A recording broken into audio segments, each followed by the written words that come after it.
There are certain fighters I want in Smash that seem so unlikely at this point that I live out those dreams by making videos about moveset ideas. The first few I did were themed around spooky Nintendo characters, but there's one more whose video, like the story of her game, was destined for a long, long time.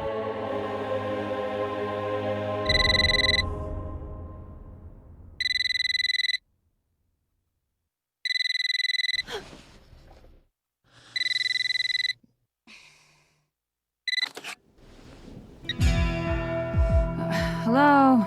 Miss Alexandra Roivas? Yeah, who's this? This is NintenDopeman of YouTube. I'm sorry to disturb you, but you've been invited to Smash Brothers. I'll be on the next flight out.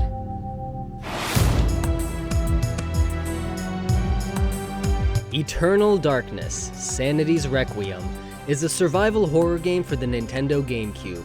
It's one of my favorite games ever. I play it like once every year or two, and it's very unique as a horror game, as a Nintendo game, and just as a game in general. It takes place in different places during different time periods with different characters, and since Alex is both the main protagonist of this ensemble and the final executor of this estate, she is the obvious choice to take advantage of the game's historical variety of weapons, magic spells, and the sanity effects that it's most famous for as a fighter in Smash Brothers.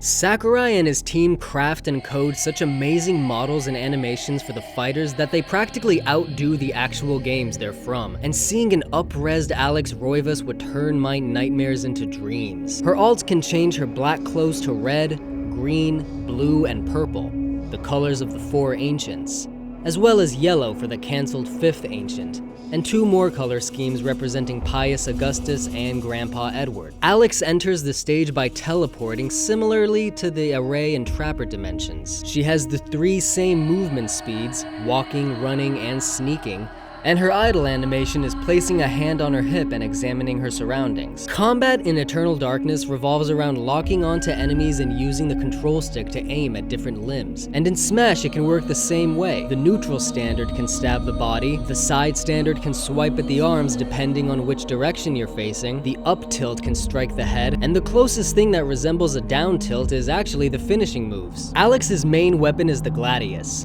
or the Enchanted Gladius if you play the game right. And while the standards can all be done with that, wouldn't it be cooler if she cycled through all the one-handed weapons found through the game's history? Like Peach's side smash. What's more is the smash moves can do the same thing but with the 2-handed weapons. Same idea with the up smash hitting the head, the side smash hitting the arms, and the down smash imitating a finishing move. But as you charge the attack, the runes for the enchant item spell appear, and if you lock the move all the way, Alex attacks with the full power of an enchanted weapon. A small charge is equivalent to the 3-point circle of power, medium is 5, and a full lock charge is 7. Now the only moves I had to Captain Falcon my way through and just make up were the aerials and the dash.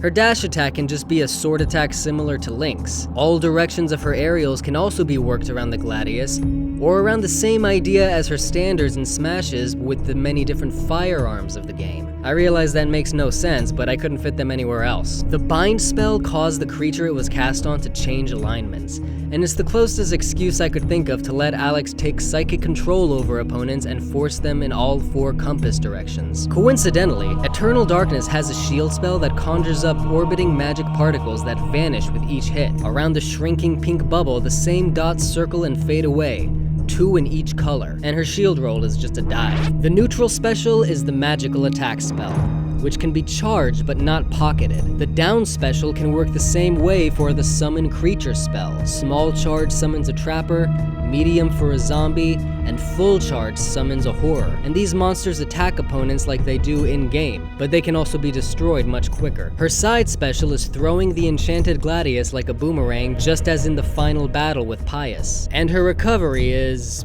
well, there's a recover spell, or I guess just that same teleporting thing. Now a lot of these moves use magic, which is basically the game's mana, and since they seem to really like doing this lately, they can put the magic meter from the game right as the fighter's gimmick, and just like the game it's from, it can recharge just by moving around, albeit at a slightly slower rate. Finally, Alex's final smash can be the ultimate spell, summoning the Ancients, cycling through them each time she uses the move, and the last one used will be the alignment for all of her spell-based moves, which will have the same in-game effects. So if the last final smash she used was Shaturga, the zombies she summons will be stronger, or if it was Ulyaoth, they would self-destruct. Her taunts are that look of trepidation she gets after each chapter, examining her gladius, and flipping it like a drumstick. Her victory poses are sneaking into her classic concept art and intently reading the tome. My first idea for the stage was the final battle arena, but it's too small, too boring, and too vertical. Then I thought something like the Castle Siege stage transitioning between the 4 areas would be cool,